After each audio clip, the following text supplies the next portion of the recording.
आखिरी रुपया भी दे दिया। क्या करूं साहब, किसी की जरूरत देखकर, किसी की मजबूरी देखकर मुझसे मुझसे रहा नहीं जाता। अब देखिए ना, ये आखिरी रुपया था। मैं तो बर्बाद हो चुका हूँ। बात तो आपकी खुलती जा रही है साहब। अब एक ही रास्ता मुझे सूझ पड़ता है कि दिल्ली घर वालों को एक तार देकर पूछ लूं कि मैंने उस पोस्ट कार्ड में होटल का नाम क्या लिखा था।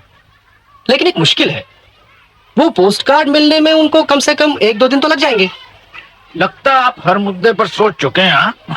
क्या करूं साहब, होटल से जो 10-20 रुपए लेकर चला था, उसे मैंने एक साबुन की टिकिया और बियर पीने में खर्च कर दिया। अब समझ नहीं आ रहा कि क्या करूं। बाकी रुपए तो वहां अटैच में पड़े हुए हैं, लेकिन आज रात कैसे बसर करूंगा, कहां ठहरूंगा, समझ नहीं आ रहा।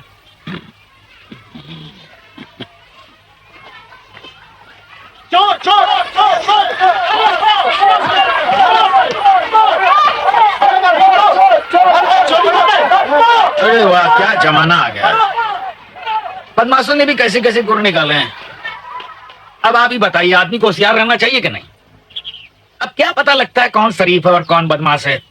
जी हाँ, दरअसल चंद लोगों ने सारी दुनिया को बदनाम कर दिया है। सुनिए, आप ये तो नहीं सोच रहे हैं कि मैं आपको मनगढ़ंत कहानी सुना रहा हूं? नहीं, इसमें सोचने की क्या बात है भाई साहब। एक बार दिल्ली में मैं अपने होटल का नाम नहीं, रास्ता भूल गया था। अच्छा। पर मुझे इतना याद था कि होटल के बाहर मोड़ पर एक मंदिर था। जब आप होटल से बाहर आए तो वहां कोई मंदिर था। मंदिर नहीं, शायद मंदिर कोई नहीं था। मस्जिद? याद नहीं पड़ रहा है। चर्च या गुरुद्वारा? आप मजाक कर रहे हैं? अजी बिल्कुल नहीं, बिल्कुल नहीं। हमारे देश में ये चीजें हर जगह रहती है ना।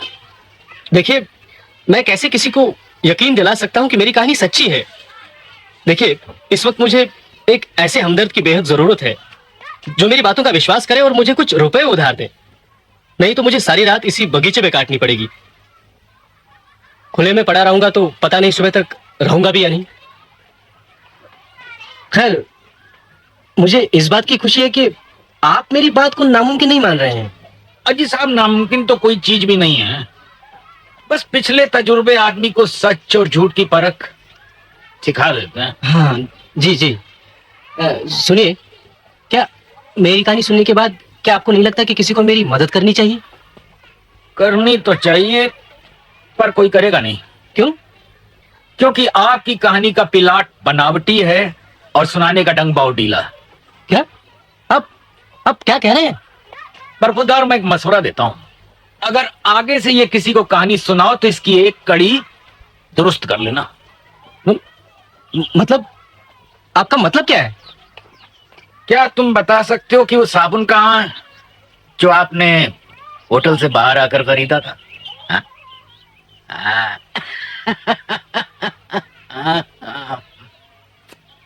साहब,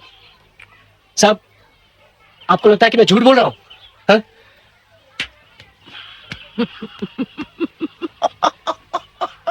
लीजिए, वो साबुन भी पता नहीं कहां खो गया।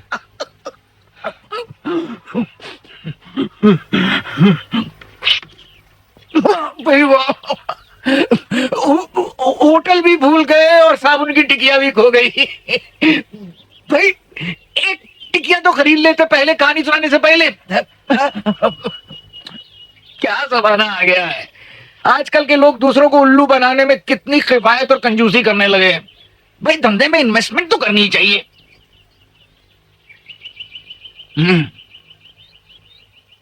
साहब, आपका दिल पत्थर का बना हुआ लगता है। आप एक ऐसे आदमी से मजाक कर रहे हैं जिसके ऊपर मुसीबतों के पहाड़ टूट पड़े हैं, जिसकी जान पर बनाई है। खैर, आप जाने आपका काम। मुझे तो अपनी गलती की सजा भुगतनी ही पड़ेगी।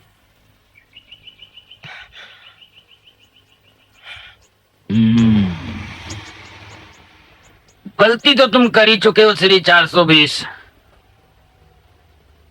वाह, बस बच गया मैं भी। यही अच्छा हुआ कि सेंटिमेंटल नहीं हो गया, वरना 400-500 रुपए तो मारकर ले ही जाता। साबुन की टिकिया भी, वाह क्या बात याद आई। कभी कभी दिमाग भी साला क्या काम करता है। आज सुबह धंधे में कुछ ज्यादा फायदा नहीं हुआ था, शाम को नुकसान होते होते बच गया।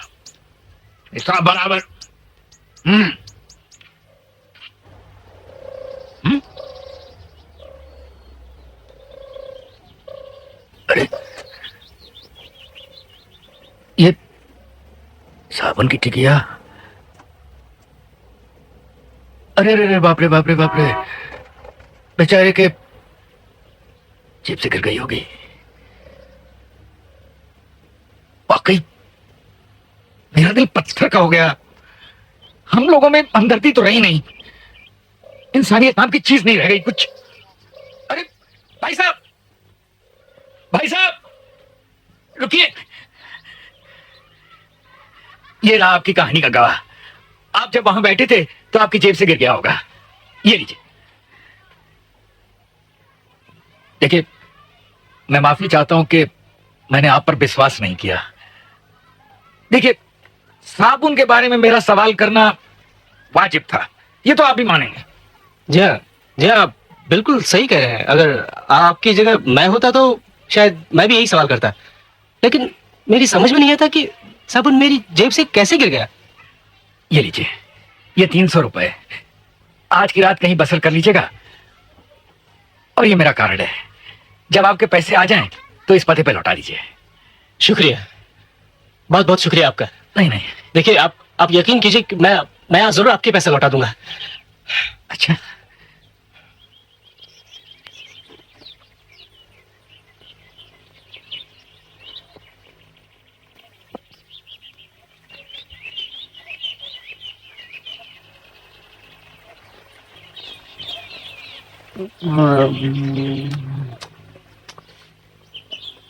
क्या ढूंढ रहे हो? अजी क्या बताऊं मैं, थोड़ी देर पहले। हाँ हाँ, मेरे आने से पहले तुम यहीं बैठे हुए थे। कुछ खो गया क्या? हाँ जी, मेरी साबुन की टिकिया खो गई, लाल रंग की थी।